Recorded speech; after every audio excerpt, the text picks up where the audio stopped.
kekuatan hebat itu muncul dari orang yang bisa puasa. Tapi puasa kita ini beda dengan puasa kesaktian. La'allakum tattaqun. Nah, apa sih la'allakum tattaqun? Agar kita menjadi orang bertakwa. Takwa itu apa? Menghadapkan wajah kemanapun merasa melihat Allah.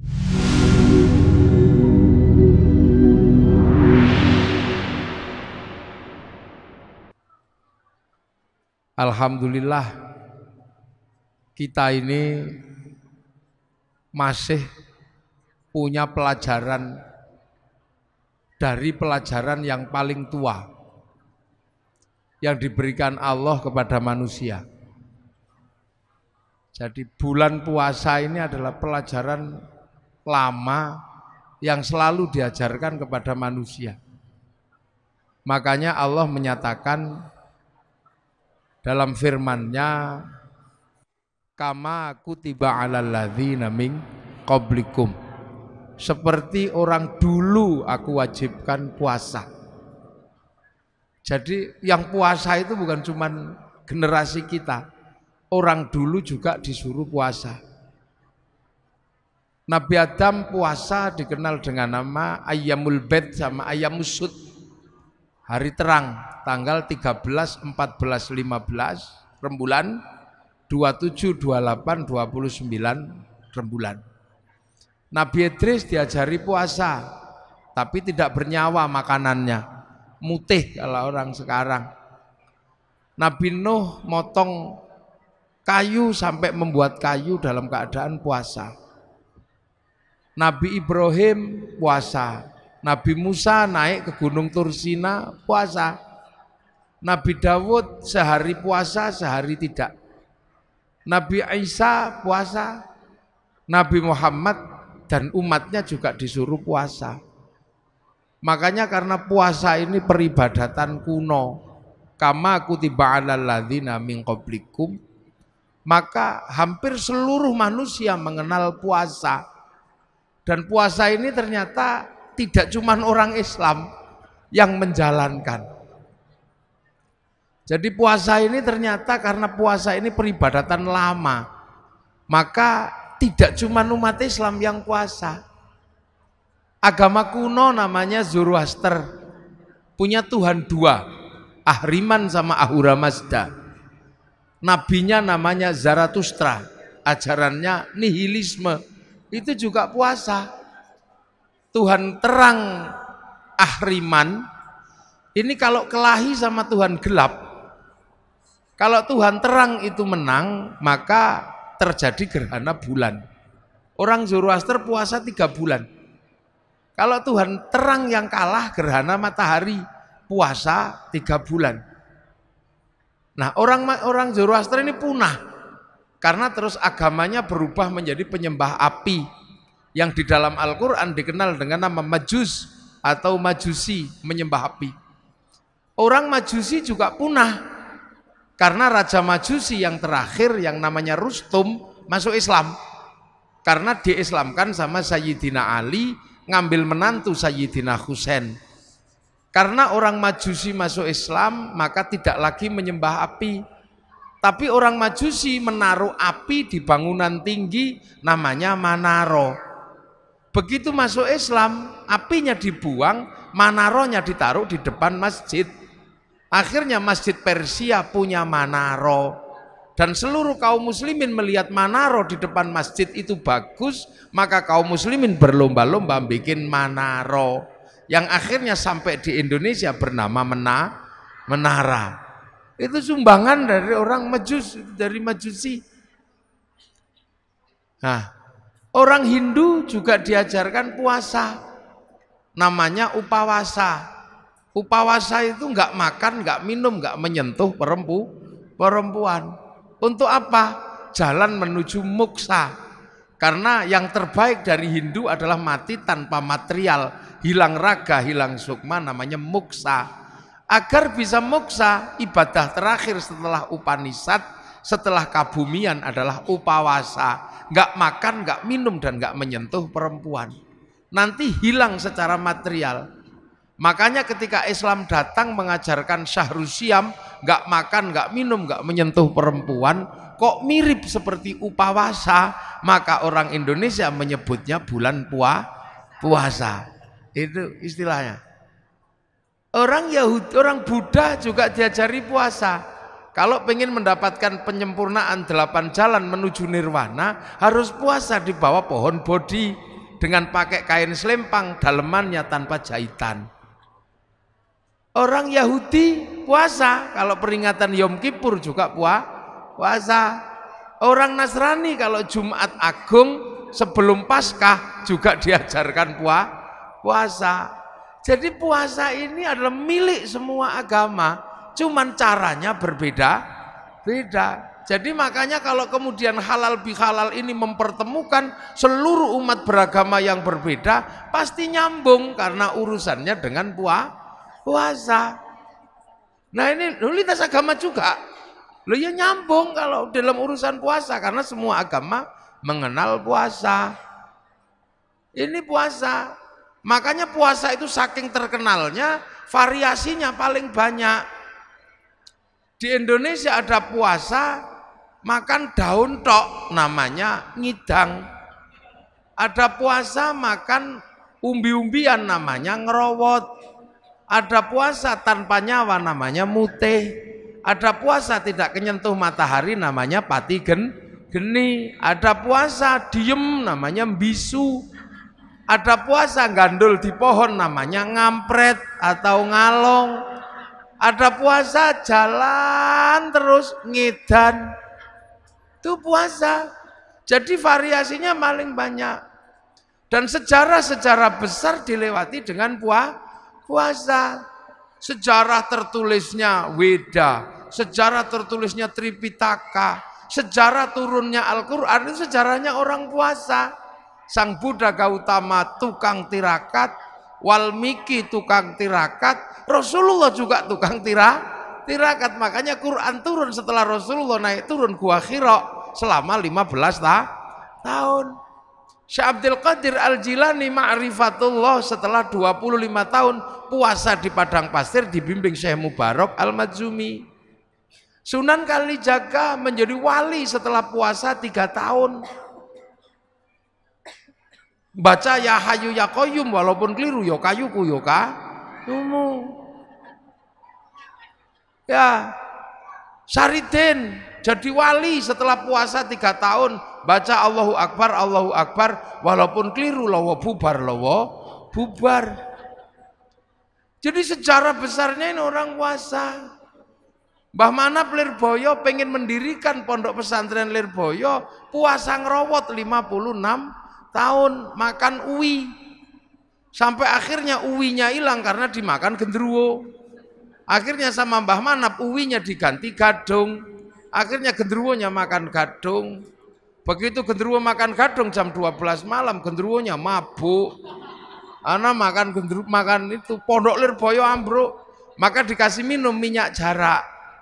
Nah akhirnya genderuwonya sadar terus punya tugas santri sebagai tukang ngisi jeding, nyenggot namanya.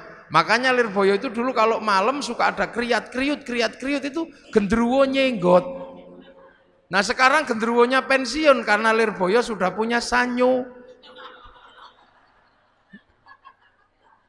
Mbah Hasyim Asy'ari mendirikan NU, puasa 3 tahun dari hulu sungai Brantas sampai hilir baca surat Kahfi.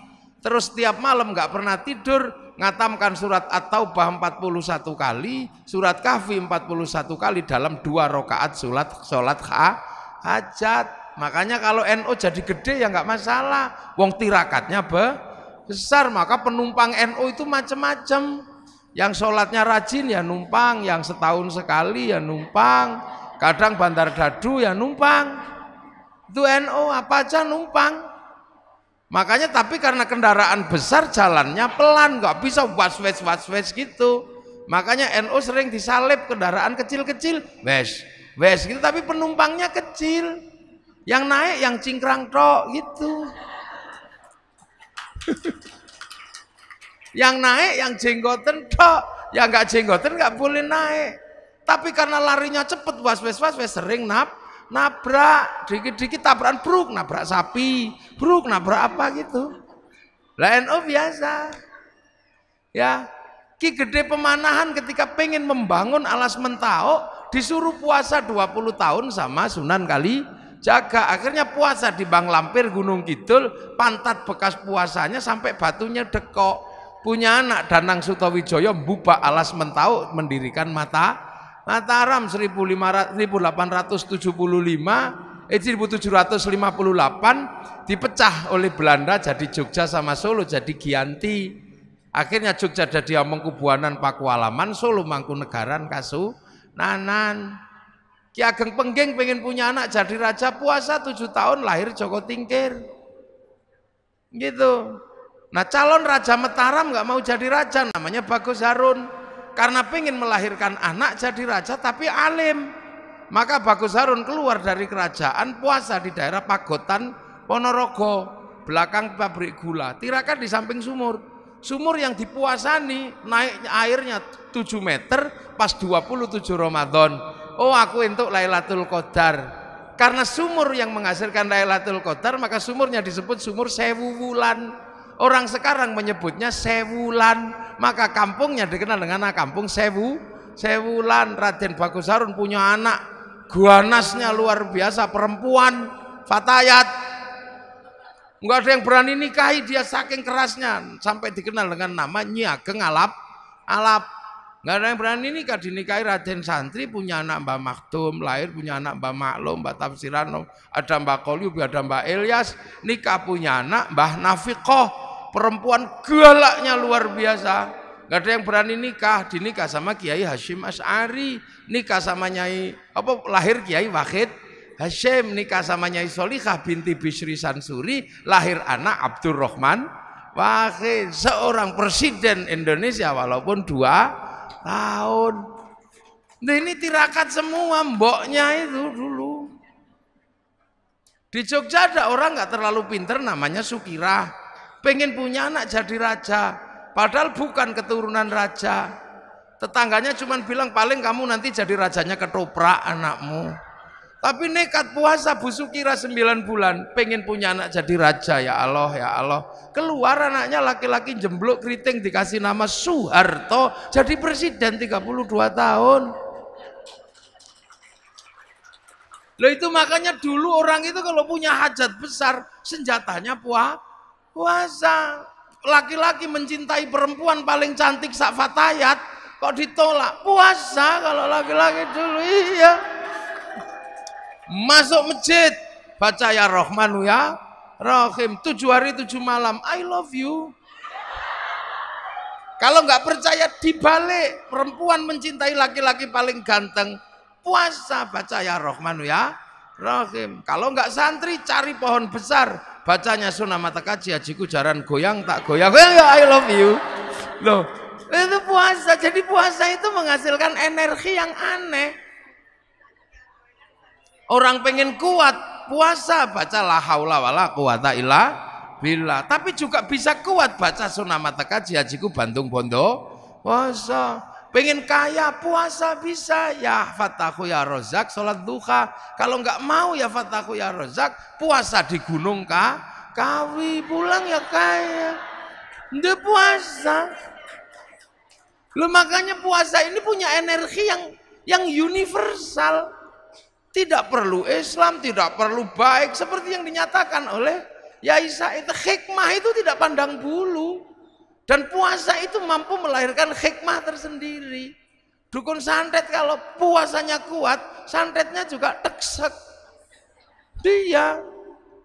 Makanya ini puasa. Dulu nenek moyang kita hobinya puasa, dan yang ngerti puasa bukan cuma manusia, ayam juga ngerti puasa.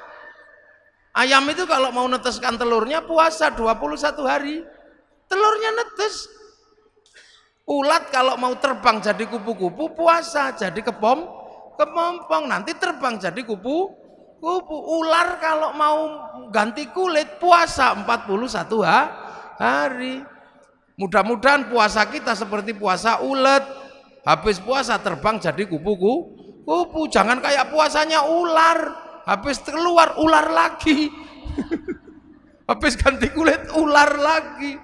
Nenek moyang kita kuat-kuat dulu.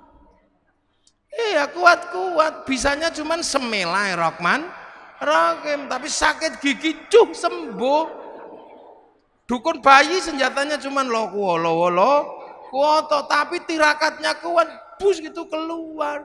Makanya nenek moyang kita nggak ada takutnya. Dan puasa ini bisa pakai apa saja. Santet pakai puasa ya kuat. Bahkan cari nomor pun pakai puasa juga tembus. Nah ini puasa. SDSB. Makanya nenek moyang kita ketemu singa. Oh gitu singanya. Kita cuman lah ke singanya pergi. Sakit gigi sembuh. Begitu sekarang orang takut puasa. Bismillahirrahmanirrahim. Basin tok. Lah ya makanya dulu orang enggak pernah takut apapun. Bambu runcing sama tentara enggak takut. Sekarang jangankan sama tentara Belanda, jangankan sama singa, orang sekarang sama melinjo takut. Monggo melinjo dan kenapa? Asam urat. Orang sekarang penakut. Orang ayam itu makanan manusia, begitu ayamnya pilek, manusianya ketularan. Lu burung. Lah ya, orang sekarang ketemu santan takut. Enggak. Kolesterol. Manusia jadi penakut karena punya senjata dari Allah enggak pernah dipakai. Dengar puasa, puasa lagi. Akhirnya remuk tubuh manusia modern, rentan sekali manusia modern ini. Akhirnya kalau sudah rentan pasrah sama dokter, masuk rumah sakit. Begitu masuk rumah sakit, dokternya nggak lupa, kamu tak operasi tapi puasa dulu ya. Nah ya, dokter mau nangani dengan cara puasa. Loh, makanya kita ini diajarkan puasa. Makanya enak ibu-ibu itu sekarang. Walaupun nggak puasa full, ada puasa enteng-entengan sekarang. Jadi tidak cuma people power yang enteng-entengan. Puasa pun ada enteng-entengan, namanya diet. Diet. Nah, diet kalau keterusan dead. Loh, ini pelajaran dari Allah. Kenapa kita takut? Lu makanya begitu kita ini puasa udah nggak kenal masalah. Lu makanya kekuatan hebat itu muncul dari orang yang bisa puasa. Tapi puasa kita ini beda dengan puasa kesaktian. La'allakum tattaqun. Nah, apa sih la'allakum tattaqun? Agar kita menjadi orang bertakwa. Takwa itu apa? Menghadapkan wajah kemanapun merasa melihat Allah. Allah. Kenapa kita bisa merasa melihat Allah? Dengan puasa. Karena dengan puasa ego kita tuh turun. Kenapa? Karena kita ini punya dua elemen. Manusia itu sudah kenal Allah. Wong sebelum turun dari langit sudah dikenalkan. Alastu birabbikum, kamu lupa enggak kalau aku ini Tuhanmu? Nyawa jawab, qalu bala syahidna ya Allah, aku jadi saksi engkau Allah. Fanfukhur ruh, maka ditirup ke dunia. Lah di dunia ditampani oleh daging. Daging apa? Daging yang diproduksi oleh bapak dan ibu dari sisa makanan yang paling bagus namanya nutfah. Ini kan sari makanan dunia. Punya bapak, punya ibu dicampur, titipkan di rahim ibu. Makanya perempuan itu namanya sawah. Nisa hukum harsul lakum, perempuan itu sawah karena tempat menanam. Jadi sampean nggak bisa mengingkari kodrat sebagai tempat menanam. Tempat menanam. Jadi sampean itu sawah. Laki-laki ini yang punya sawah. Makanya sampean laki-laki harus tahu, kalau sawah pengen tanamannya bagus, jangan terlalu banyak sampah dan banyak rumput. Maka perempuan kalau pengen tanamannya bagus, bersihkan. Seperti sawah tanpa rumput dan tanpa sampah. Agar bersih, kalau sudah tumbuh jerawat, masukin salon. Loh gitu. Perempuan itu harus selalu bersih karena tanamannya biar bagus. Nah itu tugas laki-laki, belikan lipstik, belikan bedak. Tangannya nggak boleh kasar, belikan mesin cuci. Tubuhnya nggak boleh pengap, belikan AC. Loh, makanya qawwamuna 'alan nisa itu nggak boleh dilupakan. Kadang ini nggak disampaikan kepada seorang laki-laki. Makanya karena kiainya biasanya laki-laki, itu nggak disampaikan perempuan seperti sawah. Iya, jadi laki-laki ngerti betul ini sawah, harus benar-benar diperbaiki, tidak boleh kotor, tidak boleh ini. Belikan lipstik yang bagus. Yang kedua, perempuan itu adalah sawah. Sawah harus dipupuk dan selalu ada air biar selalu teduh dan penuh kesuburan. Artinya perempuan tidak boleh kering. Karena perempuan tidak boleh kering, maka perempuan harus selalu senang hatinya. Biar perempuan senang hatinya, laki-laki mesti kasih uang. Nah itu.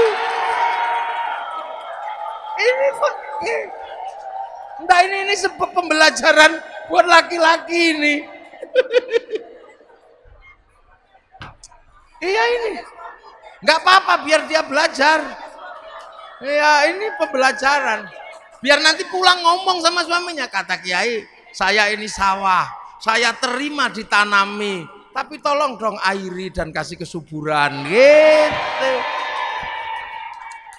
Perempuan itu sawah, kalau lagi ditanami nggak boleh dibakar, maka perempuan nggak boleh dimarahi, harus dikasih sayangi, lo bener. Lo iya, kalau perempuan dimarahi emosi. Kalau emosi jantungnya ini di bawah payudara, jantungnya panas, payudaranya mendidih. Air susu nih ibarat santan blondo. Diminum bayi beler. Makanya kalau teteknya nggak sehat, bayinya bengek. Maka ada istilah tetek bengek. Loh ini pakai. Loh ini harus benar-benar ditanam dulu. Karena kalau ini tidak selesai, maka urusan yang lain tidak selesai. Karena tanaman ini yang menentukan masa depan bangsa. Almar'atu imadul bilad. Idza saluhat saluhal bilad. Idza fasadat fasadal. Perempuan ini tiang negara karena melahirkan anak. Lah anak itu adalah kelanjutan estafeta manusia memikul bangsa dan negara. Nanemnya harus kuat, maka sawahnya harus subur. Maka kalau dimarahi biasa aja laki-laki itu. Laki-laki nggak boleh marah, kalau perempuan marah biasa. Iya. Lah iya, marahnya perempuan itu kan buang sampah. Dan laki-laki itu tempat sampah. Makanya kalau sampah lagi dibuang, tempat sampahnya jangan ditutup. Kalau ditutup sampahnya dibuang ke tetangga. Kita pusing WA-an sama tetangga. Karena ternyata laki-laki itu lebih mencintai istrinya daripada anaknya. Dia, laki-laki manapun pasti lebih mencintai istrinya daripada anaknya. Survei membuktikan. Loh, laki-laki pulang kerja, anaknya di pangku tetangga. Terima kasih. Iya. Lu pulang kerja anaknya tiba-tiba digendong tetangga. Terima kasih. Coba kalau yang di pangku istrinya. Wah, Loh ini membuktikan bahwa laki-laki mencintai istrinya. Senggol bacok. Loh makanya kan ada cerita. Ada cerita ja'arajulun ila Umar bin Khattab. Ada laki-laki datang ke Sayyidina Umar. Itu nggak disebut, ternyata Abu Dzar Al-Ghifari. Abu Dzar Al-Ghifari itu kepala suku panglima perang, tapi istrinya cerewetnya luar biasa. Sampai ini apa? Sayyidina Abu Dzar itu, ya Allah aku kurang apa? Udah ganteng, kaya, kepala suku, panglima perang, punya istri satu, cerewetnya gini. Awas tak tukar tambah aja. Tapi sebelum tak tukar tambah, tak konsultasi sama Sayyidina Umar. Sayyidina Umar ini kan keras-kerasnya laki-laki. Nah Sayyidina Umar gak ada yang berani, baca Quran aja gak ada orang berani denger. Sayyidina Umar kalau baca Quran, Bismillahirrahmanirrahim, Alhamdulillahirrabbil alamin. Sayyidina Umar. Kalau yang Bismillahirrahmanirrahim, kenapa tadi nggak bilang Allah? Nah, berarti nggak cocok memang, keras-keras. Bismillahirrahmanirrahim.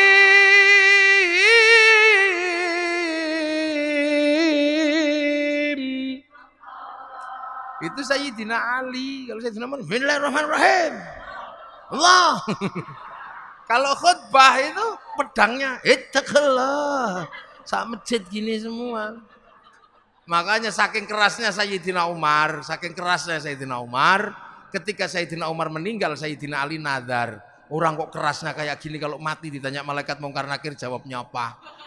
Maka meninggalnya Sayyidina Umar, kuburannya di kuping sama Sayyidina Ali. Karena sama-sama walinya ya denger. Assalamualaikum, salam. Malaikat Mungkar Nakir kaget, salam. Siapa itu?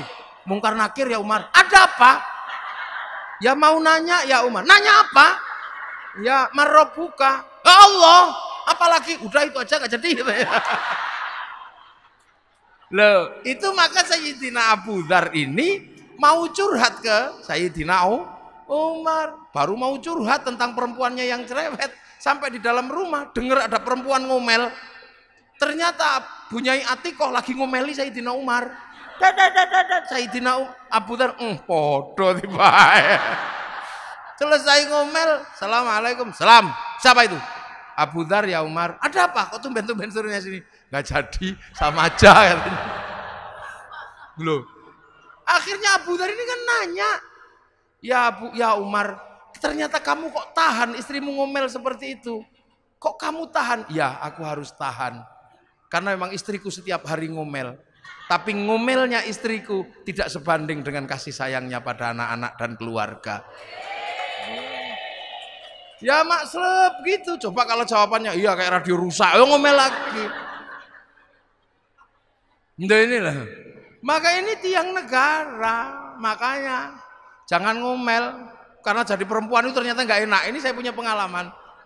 Saya pernah jadi perempuan sehari semalam. Yakin saya pernah jadi perempuan sehari semalam. Gara-gara istri saya tak omeli nantang. Wah anak begini kocar-kacir seluruh rumah. Padahal yang bantu juga sudah banyak. Mas jangan ngomong gitu. Kamu belum ngerasain jadi perempuan. Nggak enak jadi perempuan itu.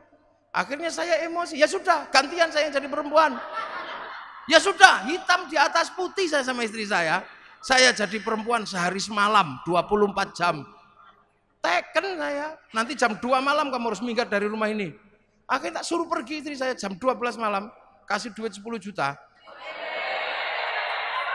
Iya, kamu pergi dari rumah ini malam hari ini, jangan sampai anak-anak bangun. Nanti kalau saya nggak tahan kamu tak telepon. Iya.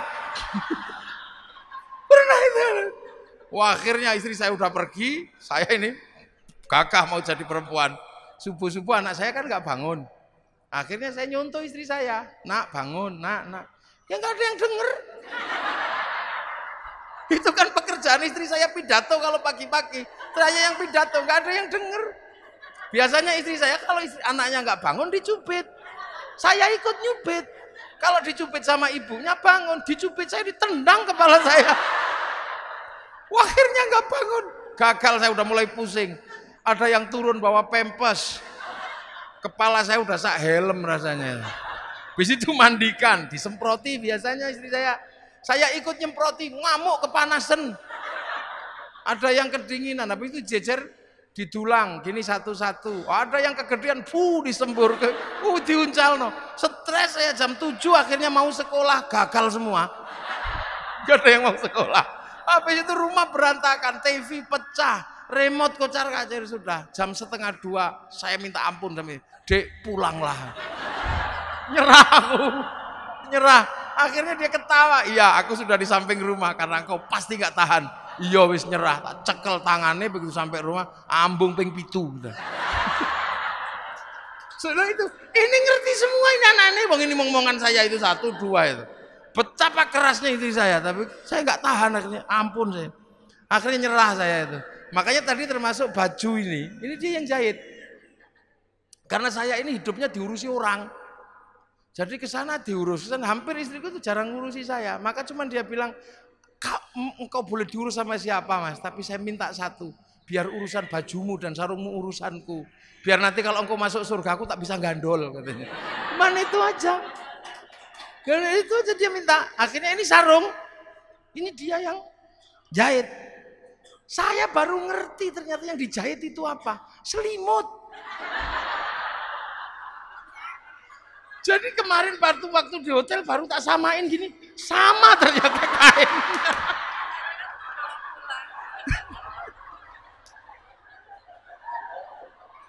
Jadi dia punya kebiasaan beli selimut untuk digelar di ranjang itu. Nanti setelah itu dia cuci, terus dijadikan sarung ini. Katanya. Biar kemanapun kau selalu mengingatku katanya. Iya. Makanya saya itu gak bisa marah sama istri saya. Sekali saya marah itu kapok saya, dia marah kapok saya. Dek dandan yang cantik, ya mas. Karena pagi nanti kawinan santri, gak boleh kau kalah cantik. Dandan habis subuh. Jam 7 keluar rumah menurut saya udah paling cantik. Naik mobil di depan, samping ini sopir santri namanya Arifin. Anak saya di belakang sama istri saya di depan. Tak lihat dari spion, oh cantiknya. Tapi begitu sampai di perempatan lampu merah, ada perempuan cantiknya luar biasa. Murid saya nyeronong, ya Allah, ayune taiku. Dari belakang saya lupa dicubit, itu sakitnya luar biasa. Itu kayak tang. 3 tahun yang lalu saya masih kerasa sampai hari ini sakitnya. Sambil ngomel nangis itu bedaknya rusak. Dasar mata laki-laki. Ada saya aja berani memuji perempuan lain. Oh no, nangis saya. Iya dek sepurane. Gak ada maaf. Perempuan sudah tersembunyi masih bisa dilihat. Aku mau bilang enggak ya enggak mungkin dong terlanjur ngomong. Akhirnya saya dengan gaya laki-laki, iya dek. Saya memang tadi melihat perempuan cantik di dalam mobil yang tersembunyi itu. Iya mata laki-laki. Iya karena aku laki-laki. Perempuan cantik dimanapun yang tersembunyi sekalipun aku pasti tahu. Karena kalau aku nggak mampu melihat perempuan yang cantik dan tersembunyi, mana mungkin dulu aku menemukanmu.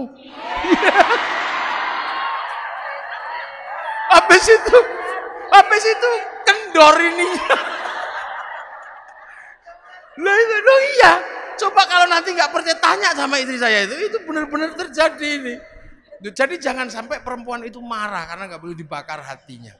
Karena ini generasi berikutnya tergantung perempuan. Maka Allah itu kasih berkah kepada perempuan itu beda dengan laki-laki.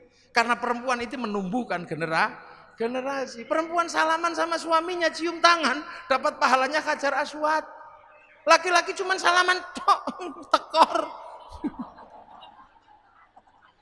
Perempuan tidur di samping suaminya dapat pahala sholat di depan Ka'bah. Laki-laki cuma dapat pahala tidur aja.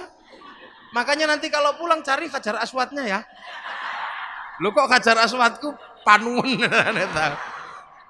Lihat hamil itu melangkah 1 langkah dapat pahalanya jihad fisabilillah. Makan siang dihitung puasa, tidur malam dihitung tahajud, menyusui 1 cecepan pahalanya 100. Kalau anaknya daplek sampai 6 tahun berapa pahalanya? Loh Allah kasih. Makanya perempuan itu berkahnya tidak habis habis. 1 elusan perempuan terhadap anaknya semiliar saraf kebaikan bangkit.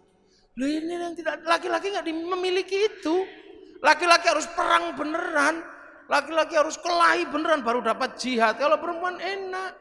Makanya perempuan ini dipersiapkan oleh Allah untuk menjadi tulang punggung masa depan bangsa, dan fatayat berada di situ. Maka fatayat tidak boleh lupa ini harus dibangun secara baik, diperlakukan dengan baik.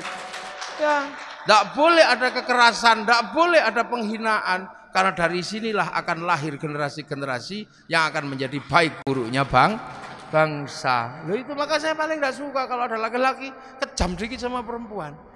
Tak tempiling benti sama saya. Dia salah, pasti imamnya dulu yang salah, pemimpinnya dulu, sopirnya belok, biasanya penumpangnya ikut belok. Loh, kok tekan wong wedok ini. Nah, kita balik lagi puasa. Nah, puasa itu menjadi kuat. Kenapa? Karena manusia punya ruhani. Nah, jasmani ini harus ditahan kekuatannya. Kalau kekuatan jasmani ini sudah ditahan, ruhaninya online. Ego manusia turun, ruhaninya bangkit. Kalau ruhani bangkit kemanapun akan melihat Allah. Contoh, ego yang masih tinggi nggak bisa lihat Allah. Perempuan gendut gitu, laki-laki langsung bilang, wah, dream itu. Nah, nyawa kita yang di dalam merekam. Karena manusia itu sebenarnya punya titipannya nyawa, persis seperti padi, persis seperti pisang. Pisang itu punya titipan pisang yang harus dikelola oleh pohon pisang. Beras itu tergantung pohon padi.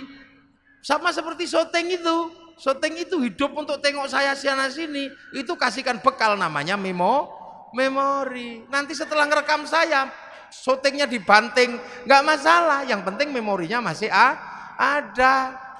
Beras juga sama, walaupun nanti pohon padinya nggak ada, selagi berasnya masih ada, masuk laboratorium rekamannya ada organik atau bukan organik. Manusia juga nanti jasadnya ini sama, pergi. Tapi kalau nyawanya kembali pada Allah, rekamannya juga masih ada. Nah, tugas jasad ini memberikan rekaman yang baik. Kalau egonya tinggi, rekamannya pasti jelek. Istri gendut gitu, drem, ngerekamnya drem. Tapi kalau egonya sudah turun, rekamannya pasti bagus.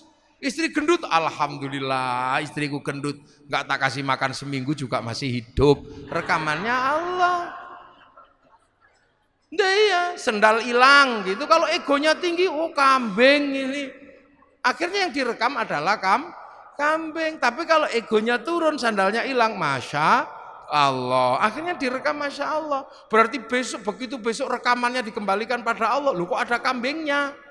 Karena pernah rekam kambing dipanggil. Beng, kok kamu ada dalam rekaman hati orang ini? Ya Allah, dia mitnah saya nyuri sendal. Padahal kan dia tahu nggak ada kambing nyuri sendal. Saya nggak terima, neraka. Makanya orang kalau egonya turun, rekamannya Allah. Lihat ayam naik masjid, alhamdulillah. Alhamdulillah ya Allah, ayam naik masjid. Kok belum begitu jerot, alhamdulillah ya Allah, santriku bisa praktek toharoh, membersihkan telek dari atas masjid. Karena kalau tidak ada telek naik ke masjid, santri nggak bisa praktek toharoh. Wong kiai nggak boleh bawa telek ke atas masjid tuh. Rekamannya Allah terus. Makanya orang ini kalau puasanya kuat, rekamannya Allah lah adanya. Kalau sudah rekamannya Allah, sistem online-nya ya tinggal share it. Nah itu hikmah muncul itu dari situ. Nah, itu makanya ego itu hati-hati, bisa menjauhkan kita dari Allah. Contoh, ini kan habis lebaran,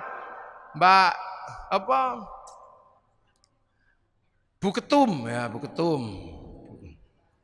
Mbak Anggi, aslinya mana? Sragen. Nah di Sragen itu ada ayam goreng. Jaya Sragen itu ada ayam goreng. Mungkin karena sudah lama di Jakarta, pengen ayam goreng Sragen. Sampai rumah karena liburan nggak ada ayam goreng itu. Karena nggak ada ayam goreng maka merindukan ayam goreng Sragen. Saking kangennya kemana-mana bayangkan ayam goreng aja ngiler. Saking ngilernya nggak tahu main ke rumahnya Pak Bupati. Ada ayam goreng yang diinginkan. Hati-hati, jangan dimakan. Itu bisa haram. Kenapa? Karena didorong oleh nafsu selama 1 minggu pengen ayam goreng. Begitu dimakan nikmatnya luar biasa. Akhirnya pergi ke rumahnya Pak Camat, ada ayam goreng yang sama. Karena sudah tidak terlalu kepengen, begitu monggo silahkan. Enggak. Akhirnya kemakan juga. Begitu kemakan, enak tempatnya Pak Bupati, karena udah nggak kepengen. Begitu sampean bilang enak tempatnya Pak Bupati, ribut sama Allah. Wong hari ini dibagi yang itu, kok masih nggak terima membayangkan yang kemarin. La in syakartum la azidannakum, wa la in kafartum inna adzabi lasyadid. Makanya kiai-kiai pendiri bangsa ini kalem-kalem. Karena tirakatnya kuat-kuat, makanya hanya Allah. Lihat orang Yahudi, oh juga bikinan Allah. Lihat orang Nasrani, oh juga bikinan Allah. Lihat apa saja. Makanya orang NU itu tenang. Enggak pikut, hancurkan Yahudi. Yang enggak lah, orang Yahudi juga berandil pada umat Islam. Kalau umat Islam Indonesia pergi haji, yang bikinkan pesawat juga orang Yahudi. Kalau Yahudinya mati, berenang kita. Loh, perempuan-perempuan ini menjadi cantik karena orang Prancis yang bisa bikin bedak dan parfum. Agamanya apa? Ya orang Prancis yang ngerti. Kalau nggak ada orang Prancis yang bisa bikin bedak dan bikin parfum, kita kembali ke bedak Jakarta, beras ditumbuk ya blonteng semua. Lah itu makanya Rasulullah cuman menyatakan mayyuridillahu bihi khairan yufaqihu fiddin.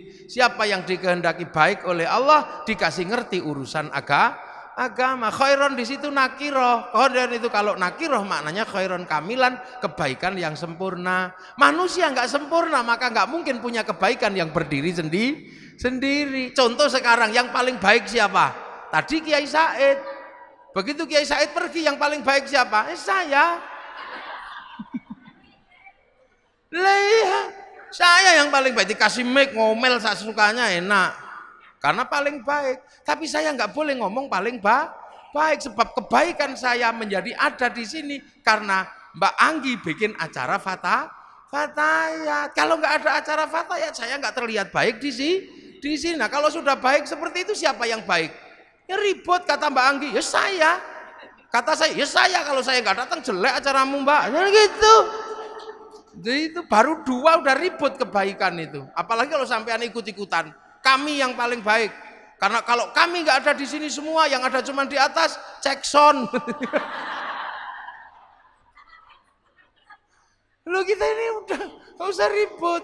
Kita indah makan ini saja sudah Allahumma barik lana. Kenapa bukan barikli kok barik lana? Karena urusan makanan itu melibatkan banyak orang. Yang nanam siapa, yang masak siapa, yang bikin sabluk siapa, yang bikin api siapa, yang bikin bumbu siapa, yang ngulek-ulek siapa, yang bikin cobek siapa. Kita nggak pernah tanya, jangan-jangan cobek yang dibikin waktu membikin kekurangan air dikencingi. Kita juga nggak ngerti. Kita nggak punya garam untuk menikmati masakan. Jangan-jangan orang sana, orang Indramayu, orang Kudus, orang Jepara yang bikin garam lagi bikinnya kepengin kencing di kolam garam, nggak ngerti kita. Terus dibawa sopir truknya kita nggak ngerti. Jangan-jangan mampir warung-warung di Indramayu, nggak ngerti kita. Terimanya mateng loh. Itu makanya kebaikan itu nggak bisa berdiri sendiri. Maka jangan sekali-sekali orang baik mengaku yang paling baik. Itu seperti paku menempel pada kayu. Begitu paku mengatakan yang terbaik, lepas dari kayu, dia akan menjadi batu atau menjadi besi yang berkarat. Nah itu NU sifat dasarnya begitu. Makanya NU nggak pernah kami paling baik, enggak. Iya, Fatayat punya bordir, yang bordir mesinnya mereknya Butterfly, buatan Cina. Ini rame, indah, minumnya Nestle, ini Prancis kalau nggak salah. Kita bisa begini karena komunikasi sama saya pakai handphone. Yang datang orang bawa handphone punyanya orang Korea Samsung. Pengajian ini menjadi indah karena orang Jepang bikin toah. Jadi bagus karena itu. Ada yang saya yang paling murni. Kenapa? Saya minumnya degan. Nggak bisa. Degan itu dipacok pakai golok dari pir mobil buatan Jepang. Yang paling murni sekarang tinggal satu. Kalau ada hujan mangapo.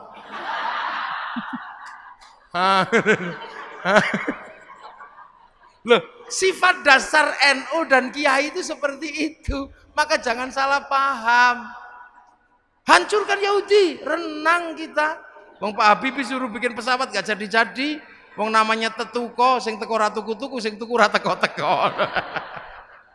Ya itulah makanya halal bihalal ini sesungguhnya adalah wujud dari kehidupan kita yang gak bisa berdiri sendiri. Gitu loh, ada orang mana. Orang Eropa yang gagahnya seperti itu kalau musim panas, musim dingin lari ke Indonesia. Kalau musim gugur dia cari buah dari Indonesia, dari negara yang biasa aja. Jadi nah inilah kehidupan kita, mudah-mudahan halal bihalal kita kali ini menjadi makna baru bahwa kehidupan manusia adalah kehidupan bersama yang gak mungkin dipisah-pisah, bahwa kebersamaan itu tercermin dari Indonesia dan berhasil dengan cara seperti ini. Hasilnya apa? Arab satu bangsa pecah jadi puluhan negara, Eropa satu bangsa pecah puluhan negara, kita puluhan bangsa mampu bersatu dalam satu negara kesatuan Republik Indonesia. Demikian yang bisa saya sampaikan, semoga ada manfaatnya. Assalamualaikum warahmatullahi wabarakatuh.